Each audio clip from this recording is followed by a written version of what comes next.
उधर एक खिलाड़ी की मेडिकल रिपोर्ट आई, इधर धोनी ने ट्वीट कर दिया, इस आईपीएल में नई भूमिका में दिखूंगा। गुजरात टाइटंस के बाद अब हैदराबाद ने भी बदला कप्तान, गिल की टीम को लगा करोड़ों का झटका। 17 दिन बाद देखेगी आईपीएल में 7 ऐसी तस्वीर जिसका अंदाजा पूर्व क्रिकेटर भी नहीं लगा पाएंगे।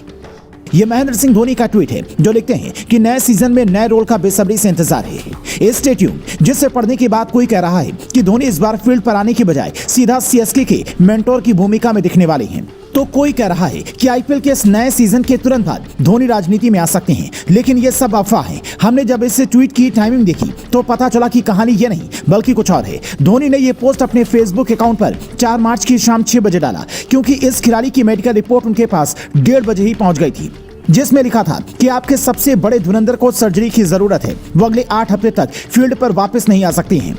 इसके तुरंत बाद धोनी ने अपने टीम मैनेजमेंट से बातचीत की और यह तय हुआ कि धोनी इस बार ओपनर की भूमिका में नजर आ सकते हैं, क्योंकि सीएसके के ओपनर डेवन कॉनवे इस आईपीएल से बाहर हो गए हैं। न्यूजीलैंड क्रिकेट बोर्ड ने ट्वीट कर यह जानकारी दी है। ओपनर डेवन कॉनवे की इस हफ्ते सर्जरी होगी। ऑस्ट्रेलिया के खिलाफ T20 इंटरनेशनल सीरीज के दौरान उनके बाएं अंगूठे में चोट लग गई थी। कई स्कैन रिपोर्ट और मेडिकल एक्सपर्ट की सलाह के मुताबिक कॉनवे को रिकवर होने में 8 हफ्ते का वक्त लगेगा।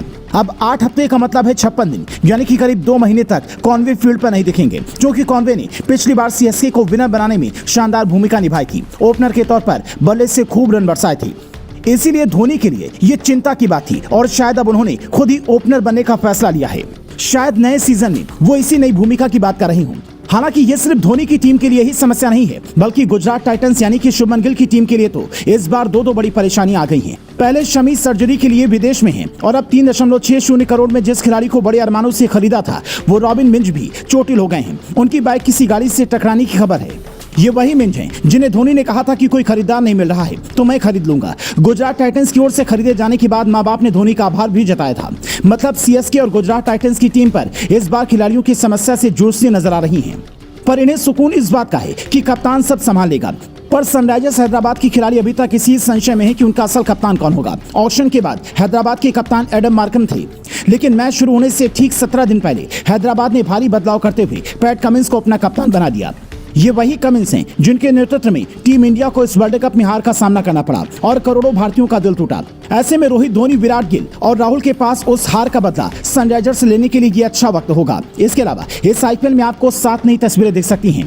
पहली बार शुभमन गिल कप्तान की भूमिका में दिखेंगे। महेंद्र सिंह धोनी पहली बार ओपनर की भूमिका में दिख सकते हैं। पहली बार गौतम गंभीर शाहरुख खान की टीम KKR के मेंटोर की भूमिका में दिखेंगे। पहली बार लोकसभा चुनाव के साथ साथ आईपीएल का आयोजन होगा। शायद ऐसा पहली बार होगा जब दिल्ली के स्टेडियम में शुरुआती मैच नहीं होंगे। लंबे वक्त के बाद पहली बार पांड्या और रोहित एक ही टीम में नजर आएंगे। पहली बार आईपीएल का शेड्यूल लंबा होगा और 67 दिनों तक चल सकता है। मतलब सारी चीजें आपको पहली बार देखने को मिल सकती हैं।